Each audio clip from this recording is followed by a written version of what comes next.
You want to for the pitch? It's important to get his hyped up. Oh, get ready for the podcast. Now. Oh, podcasts. I was gonna say, you're just gonna stick your nose in it. You guys are a bunch of rookies. Yeah, I guess so. What's going on, everybody? Welcome to episode 4 of Jack Tan and Uncut at the Basement. I'm Bobby Meat Sauce with Paul Yeoman and Nate Hoffman. So we've been getting some questions about nutrition as pertaining to how to build mass. So there's going to be another video about cutting and losing weight, but this one's more based on how to eat to get swole. So I guess the best place to start is probably with how much we're going to need to be eating. So Paul, why don't you kick us off? Yeah, like the amount of calories, I was gonna say, that's the first question I always get. How many calories should I be eating? Now this varies person to person. I know I've talked about my diet many times, on my own personal Instagram live and some old YouTube videos and everything else. So like what I eat isn't necessarily gonna work for everybody. But we're gonna say for your basic active male, and then I'll go on to female. Your basic active male should be eating, I would say, about 3,500 calories a day. Now this is like, your 170 pound, 180 pound frame guy. He's fairly lean, he's fairly athletic. Now on the female side of things, I'm thinking about 1,500 calories. Now, obviously depending on height, muscle mass, it's all gonna change. I know with me personally, I have to shoot for at least 6,500 a day. That's why I'm eating, my food belly here. But no, I mean, I eat 5 to 6 times a day, and it's a goddamn job, But I mean, I'm on a whole nother level. I'm also, about 6'3", 245. So, I'm just carrying around a little bit more weight than everybody else and stuff. But I don't know, Nate, what do you think? Well, like Paul said, I mean, it really varies person to person. For all you math wizards out there that like pushing your calculators as much as you like pushing bars, if you look up the Harris-Benedict equation, this is an equation to calculate your resting metabolic rate, so how many calories your body burns while you're just sitting there. So if you're like Bob and can't read, it might be a little bit tricky, but you can put in your weight. There's not even any words on this. It's just a piece of paper. It's just pictures. It's just symbols. But you put in your height, your weight, all that sort of stuff, and it gives you what your body needs to just stay alive. And then there's some other calculations that branch off of that for your activity level and everything like that. So it's going to give you a lot closer of an estimate to what you need calorie-wise for what you do before you start breaking it down into macros and everything like that. Oh, I mean, that's another great topic too, the macros and stuff like that. Now, I mean, it's a good system, but at the same time, some people are like, oh, Pop-Tarts fit my macros. Pop-Tarts are empty calories. The further you get from actual real food, your body doesn't know how to process it. And what's it going to do? It's going to store it as a fat. It doesn't know what to do, so it can't break it down efficiently. So, I mean, plain and simple, you have a strawberry Pop-Tart versus an actual strawberry. What's going to happen? My body's going to utilize the strawberry for what it's actually designed for versus the Pop-Tart. We designed it for flavor, for taste, to satisfy us in that need, but it's not what our body needs. So, that's kind of how I feel about the whole macros thing. I mean, the macros work, don't get me wrong, you know what I mean? You need your vitamins, your proteins, and minerals and all that stuff, but it's just because a Pop-Tart has it doesn't mean it's good for you, Yeah, when you break it down simply, macros should be macros, right? But the way that I always look at it is, so let's look at us as vehicles. So if I want to be a sports car, I am not putting diesel fuel in my Formula One engine because I'm going to fucking explode. Like that's not how plain and simple. It's not going to work. Yeah. You can say, well, if it's my macros as much as you want, but you're going to explode. And when you're not seeing results, then that's why you're not fueling your body properly. And with a little bit of bro science, what people talk about a lot is how much protein you need to eat. So what generally people talk about, you need at least 1 gram per pound of body mass probably for. I would say that's a pretty good. I mean, you don't even need that much, but I would say that's a good one to base it off of because I know a lot of those old school bodybuilders are like, oh, you need 2 to 3 grams per pound of body weight. Now you're gonna destroy your kidneys and you're just gonna piss it out. You know, and I'm sure you guys have been there when you have too much protein in your piss. It's a distinct piss, you know. So like you don't want to get to that point because you're actually hurting yourself. We touched base on that a little bit last week, you know. But I would say for you athletes out there, 1 gram per pound of body weight is plenty. I don't think you need any more than that. And then like we said before, it's all about treating your body as a science experiment. There's no end all to be all when it comes to nutrition. It's really what's going to work for your body. Yeah. So, you know, if I'm eating a pound per body mass and I'm losing weight, okay, then we got to up it. Maybe 1.1, 1.2, 1.3. I know personally. Also specify though too, is it body fat you're losing or body mass? Right. You know what I mean? Yeah. You gotta be a little specific there because if you're losing body fat, then you're winning. You're doing Right. good. You know what I mean? So. But if you're catabolic and you're losing muscle, then we're going to have to you got to up protein a it little bit. 100%. And one thing to think about too is, am I adding in protein too quick? Because I know a lot of problems that people run into are the protein farts. You know, you got people scooting around the gym, stinking up the place because they're like, all right, so I'm at 100 grams of protein. Tomorrow I'm gonna hit 300 grams of protein. Your body is going to be so confused and flustered that it's like, what do we do? Get rid of it! Get rid of it! And you're going to shit your guts out. You're gonna shit it out. You're pissing it out. You're shitting it out. Another thing too, people don't understand. You see like these protein shakes out there. Oh, I'm getting 52 to 60 grams of protein per serving. The average person can only digest between 20 and 30 grams in one sitting. Yeah. So like you're overloading your body, and then that's back to the protein shits, you know, and protein farts and pisses and everything else. Like, I mean, your body's just gonna get rid of it. Just like anything else, just like any virus or anything else, your body's gonna attack it and get rid of it. So you want to distribute that throughout the day. And then back to me eating 5 to 6 times a day. I'm not eating giant meals at all by any means. I'm trying to hit at least 1,000 calories per meal throughout my day, and like doing that every 2 to 2.5 hours. So my body actually will utilize it. And if anything, I feel like my metabolic rate, my metabolism is fast because of it, because my body's using it efficiently in the way it needs to be. So I'm building muscle mass and I'm burning fat at the same time. So it's killing 2 birds with 1 stone, really. Getting 2 birds stoned at once. Yes. And going back to the protein shakes. So one good thing to look into whenever you're buying a protein supplement is, and especially if you've had gastrointestinal problems before with the protein and you're getting the protein farts, is a lot of companies today are putting in digestive enzymes into their protein. So I know Seth Feroci's brand Accent Sledge, like he himself is lactose intolerant, so he puts digestive enzymes in the protein to help you better absorb the protein, digest it better, so you're not getting that bloating and that. And a lot of the protein is whey protein, you know what I mean? So it's milk based. It's all milk based, and a lot of people do have milk allergies, believe it or not. And I mean, now you guys know that whole kick about the breast milk protein and everything else at one point, because why are we drinking another animal's breast milk? We should be drinking our own. I find that to be a little odd. I haven't done it personally, but you'll hear it first though if I do. Either way, no, and that's the problem. Like, we all have some kind of milk allergy, some worse than others, and I don't want to say it's super severe. It's kind of almost like gluten. Like, not everybody has a wheat allergy, Abby. But just kind of thinking about the protein shake thing, whenever you're trying to balance your diet out and everything, Bob and I talked about this earlier, is they're called supplements for a reason. Like, real food is the basis of what you need. So once you get that done, then you bring in the supplements, and that's why it's supplementation.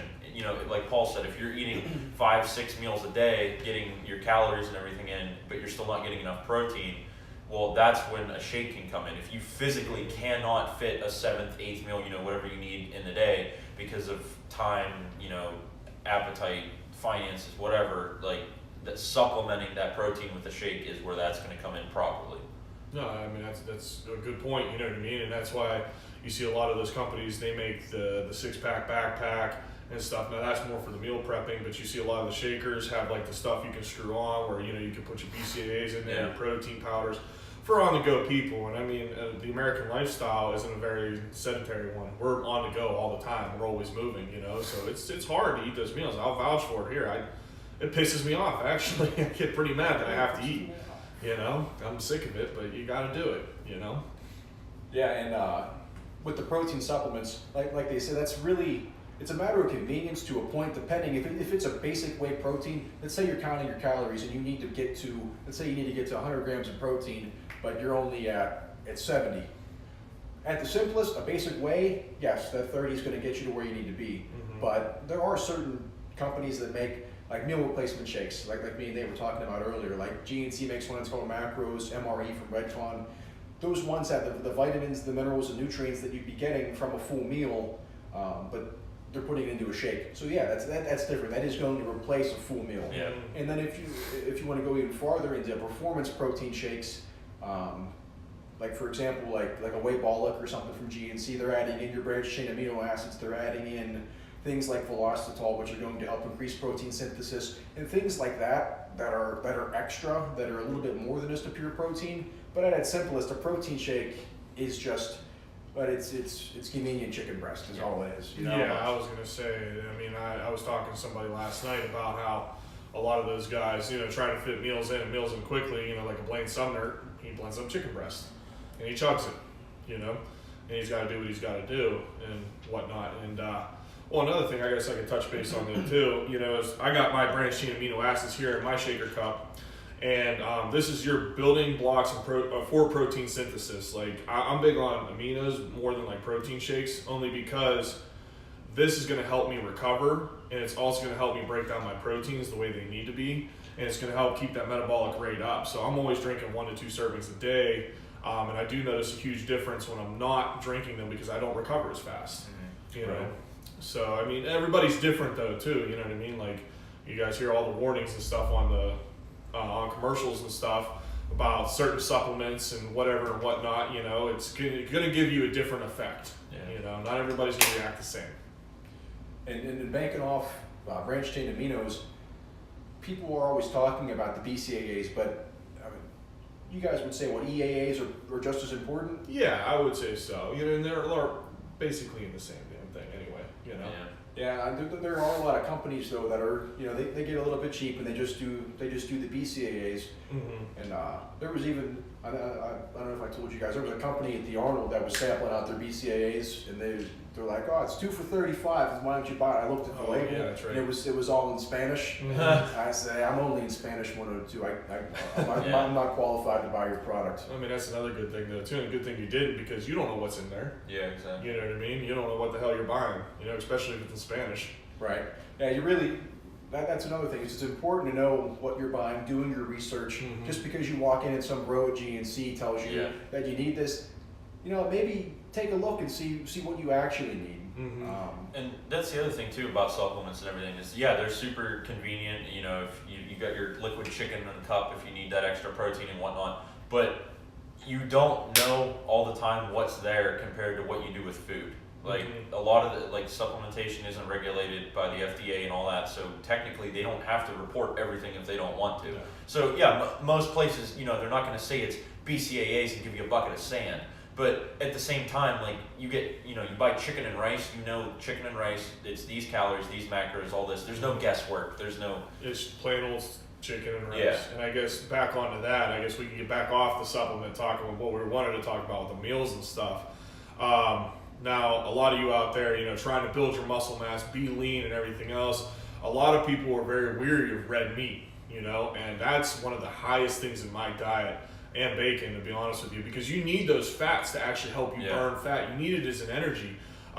Just to give you guys an example, one of my go-to dinners is 2 steak fillets. Now these are about 14 to 16 ounces is what I get them cut, weight-wise. So I'll eat 2 of those. I basically eat it rare, I'm not gonna lie. That's how I like it. There's no really nutritional base, unless you burn it. If you burn it, you're just stop. Either way, that's crazy. Either way. I'll eat 2 of those, and then I'll try to saute some potatoes up with some greens and everything else. So I'm trying to get my carbs and my starches and my vitamins and everything else in there. But I know me as a strength athlete, I need to keep my fats high, So I'm always eating a ton of red meat. I'm always eating a ton of bacon. I can't really tell you the last time I had chicken or fish, to be honest with you. It's eggs, bacon, beef. chocolate milk. At the same time, like I said, this diet might not work for some of you guys because if you're working a desk job, like I don't stop moving all day long, so I could do this, and then on top of that, I go and I train. And a training day for me, at best, is 3 hours, where most people go and they exercise for 45 minutes. So I'm burning a lot more calories and stuff. Yeah. So that's why it works for me. But don't be afraid of that. What you guys want to stay away from is processed garbage. Obviously, like your McDonald's, your Wendy's, and because this goes back to what we talked about earlier, the further you get from real actual food, the more confused your body gets on how to break it down and stuff. And I mean, don't get me wrong, I like our fast food, and stuff like that. But if you want to be very competitive, you want to build proper lean mass and burn fat, you got to spend the money on the good food and take the time to do it. Just plain and simple. Thinking about that too, Paul talking about eating the beef and all that sort of thing. A lot of people have an issue getting enough calories in. So when you're splitting your meals up, if you're to the point where you're eating 6 meals a day and you're still not getting enough calories in, look at the individual foods you're eating and the nutrient density of them. Like Paul was saying, like fish or chicken or something like that. The cuts of meat like beef, like steaks, that sort of thing, ground beef that have that fat in them, protein has 4 calories per gram in it, and fat has 9 calories per gram in it. So nutrient density wise, if you're eating tilapia, the same amount physically of tilapia and beef is going to have a vastly different amount of calories. So if you're struggling to get your calories in a certain amount of meals, switching out different foods to get more nutrient dense foods is really going to help reaching those numbers in the amount of time or meals that you have to do so. And that's exactly why I switched to red meat, 100%. Fish is good for you, chicken's good for you, and all that. And back to you said nutrient dense food. The number one is a salmon fillet, actually, even over a steak fillet, like your sirloin one. Certain cuts are different, obviously, but not by much. You know what I mean? It actually has just a little bit more fat than what an actual sirloin steak would have, but. That's why I had to do it because, like I told you, I got to hit a certain mark every day, and I don't want to eat 24 ounces of chicken in my meal where I could have only 16 ounces of steak. You know what I mean? It's just plain and simple. I want to eat less, but get more out of that food. Yeah. Right. I guess we could just go on with the what not to do. Yeah, like avoiding carbs, misunderstanding fats. Even like they're saying, I think this is a really important topic to hit on is the dirty bulks. Avoid the dirty bulks. I know a lot of people. I know somebody that will do the McDonald's diet to put on size. You don't want to do that. You're right, Bob. You're gonna put size on. You're gonna put it on pretty quick, but it's not what you want. No. Up your calories through good foods. Up your fats through good fats. I almost look at that as an excuse. When I hear the dirty bulk, you guys can correct me if I'm wrong there, but it's a lot easier, if I go up the road and I get fast food 6 times a day versus me actually cooking my food and everything else. And don't get me wrong, I'm a culprit of it. I'll go get Hot Heads or Chipotle, or today I ordered something from the Shannon Creek Inn, it was a burger and fries. But at the same time, I'm not exactly watching my calories to the T to be super lean, but at least I know that beef is coming from our local butcher down the road, so I know exactly where it's coming from, and I buy all my meats there, so I at least got that going for me. Now the fries, not so good, but oh well, they taste good. Treat yourself. Yes. Isn't what everyone says? Yeah. Treat yourself. And kind of going off of that too, thinking about the fast food and all that sort of stuff, wrapping that around to what we first talked about, the Pop-Tarts, how it's empty calories, but they're convenient. Now, obviously, like Paul said, it might be easy, but you don't want to go eat McDonald's 5 times a day, whatever. You're going to put weight on, but not what you want. Mm-hmm. But that being said, it can be a tool when necessary. If you're behind on calories or something like that, that doesn't mean starve instead of eating a Pop-Tart or, a Big Mac or something like that. Yeah, don't do it every single day. But when it comes down to it, it's little strategic moves like that help too. Staying up on your calories and consistency of eating rather than. It's better than not eating. You're right. Exactly. 100%. Desperate times call for desperate measures kind of thing. Is it going to kill you? No, because you're not doing it every single day. But like Nate said, and I know for me, especially looking on a competition base, whatever I eat 2 to 3 days out from a competition is actually how I'm going to compete. because my body's actually storing that glucose, it's storing that energy, those fats or whatever, and it's getting ready to perform that task versus the night before. So desperate times call for desperate measures. I'm going to want to make sure I get something in, because if I miss that 1,000 calorie window, I'm actually stepping backwards, versus kind of taking that bullet, getting that meal in, even though it might not be the best thing in the world, but it's something. It's better than nothing. Right. And then piggybacking off of what not to do, avoiding carbs. A lot of people look at carbs as a bad thing, but really carbs are the fuel source that are going to push you through those workouts. So not even as much with the recovery. I mean, they are going to help with recovery, but making sure that you're fueling your workouts properly so that you can actually build the muscle. You can't avoid the carbs. No, you can't, and I agree. I keep my carbs very high. If you guys remember, I think I mentioned that in one of our podcasts. Yeah. I'm shooting for 400 grams of carbs a day, and that's a ridiculous amount, but I need it. And if you got your difference between your complex carbs and your simple. Simple is like all whites. Complex, multi-grains, your wheats, and so on and so forth. So, yeah, that's what you want to get. If you're putting that complex carb in your body is going to burn it as a quick and efficient fuel. And we'll go back to Bob's topic earlier. He's got his Formula One race car. Are they going to put cheap gas in there? No, they're going to put their actual racing fuel in there. Okay, so that it burns efficiently and it's going to run its fastest lap. So it's the same thing with your body. And that's a complex carb versus the simple carb. Yeah, exactly. And another thing, as far as things that people avoid, fats. A lot of people think that fat makes you fat. Fat doesn't make you fat. Lazy makes you fat. Yeah, lazy makes you fat. Like they were saying, the nutrient density and the energy that you're going to get from the fats, that's really important. Like how much red meat you say you're eating? That's high in fat. I'm eating a ton of red meat. I just spent $440 at the damn butcher thing for 180 pounds of meat, and it's going to be gone here. I bought that 2 weeks ago, so I got maybe another month and a week left. But that's how much I'm eating. Yeah, it's disgusting. I hate it. I hate it. I'm just going to say I really hate how much I have to eat, but it's a job, and I want to perform at a high level, so I have no choice. I have to eat, Right, and they've done studies. Fats are great for your brain. I mean, the keto. I'm not a huge keto guy, but obviously the benefits that fat has with that, it's not bad. You have to have the yin and the yang. You can't do all protein. You can't do all fats. You got to have that balance to perform correctly. You were gonna say something? Yeah, talking about that is like the keto is a big thing now. People pulling their carbs, going high in fat and everything like that. And like Bob said, fats don't make you fat.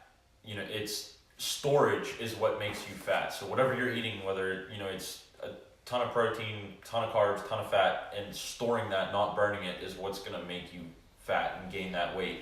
And a lot of people are doing the keto thing, cutting out the carbs and going high in fat and everything, and it's working. But the issue with that sort of thing is that like Bob said, is your body needs those carbs to burn during a workout to fuel your muscles to get through that. Mm-hmm. So what happens is your body gets used to burning fat instead, and then when you eventually, if you do decide to reintroduce carbs, your body has no idea what's going on because it's shifted its fueling system. It'll actually kind of shut down. Yeah, it shuts down that metabolic cycle of using the carbohydrates, and whenever they're reintroduced, all that weight and then some typically comes back because you need fats, you need carbs, you need proteins.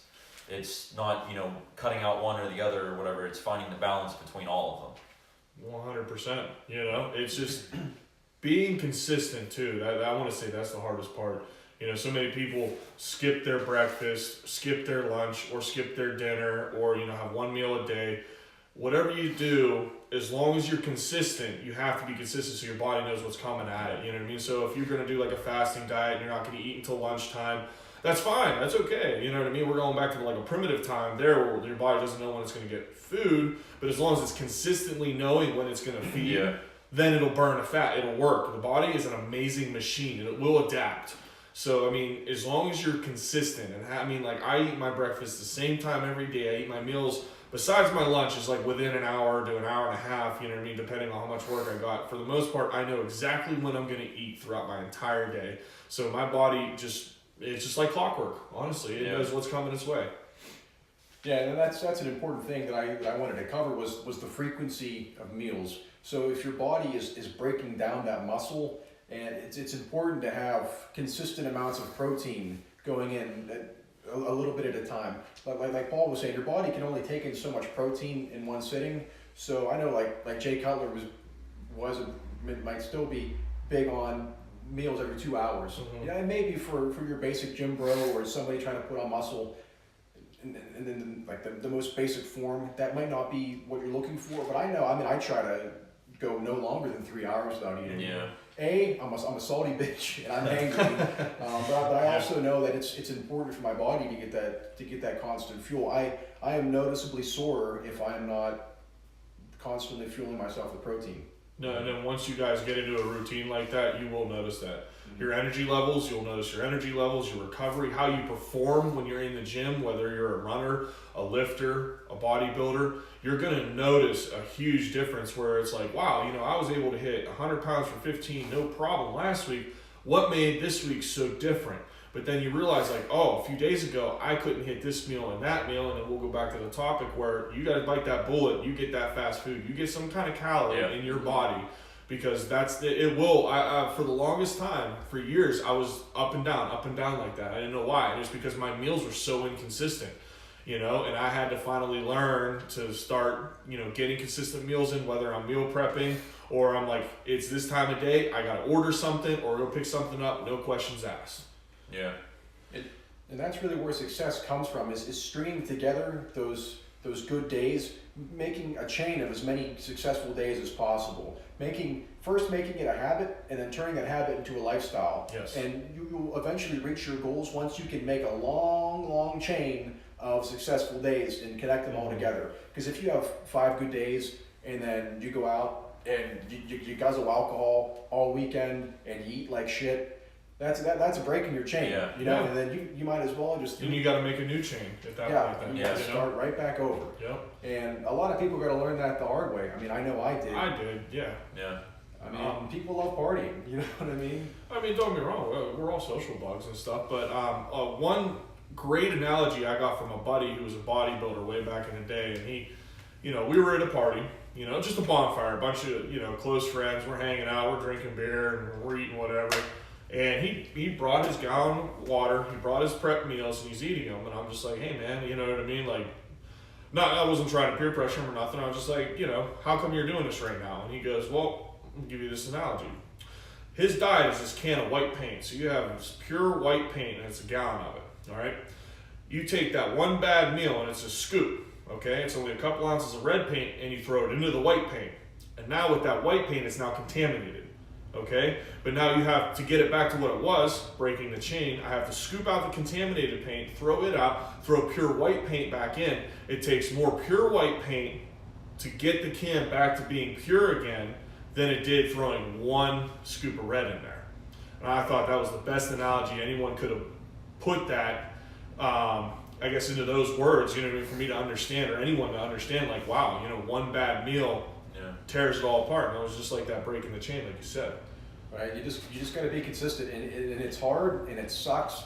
But like I said, once you first make it a habit, and then after a couple months, maybe even a year, it could take that long, and it becomes a lifestyle. And that's what you do. That's what you're about. And if you want to be about it, then make that your lifestyle. I mean, some people can't handle it, and that's okay. But I mean, you gotta make the hard choices to make the gains and to be as successful as you want to be. Mm-hmm. Exactly. I guess to kind of finish this up here, this is going to connect back to last week when we talked about overtraining. It's a big part of building muscle with sleep and recovery. I know a lot of kids in high school, they're always like, why aren't I putting muscle on? It's like I worked out for 3 hours today and I ate all this food, and it's like, well, what did you do when I went home? It's like, well, I played COD until 3 in the morning, and then I got up at like 6 o'clock for school. Bro, you got 3 hours of sleep. Yeah, and I mean, you're not going to do much with that. I mean, I'm struggling with that right now. My sleep schedule's starting, and then on top of that too, though, getting the right amount of sleep, your hormone levels, especially being a young teenage boy, you know what I mean? That's when you're in your prime. I remember I would look at weights and get stronger. Mm-hmm. I wish I could go back in time, and feel like that again. But you need that proper amount of sleep to balance everything. You're gonna actually burn more fuel, and your metabolic rate is gonna be so much more efficient when it's properly rested, just like your brain and everything else. If it's tired, it's lagging, just like anything else.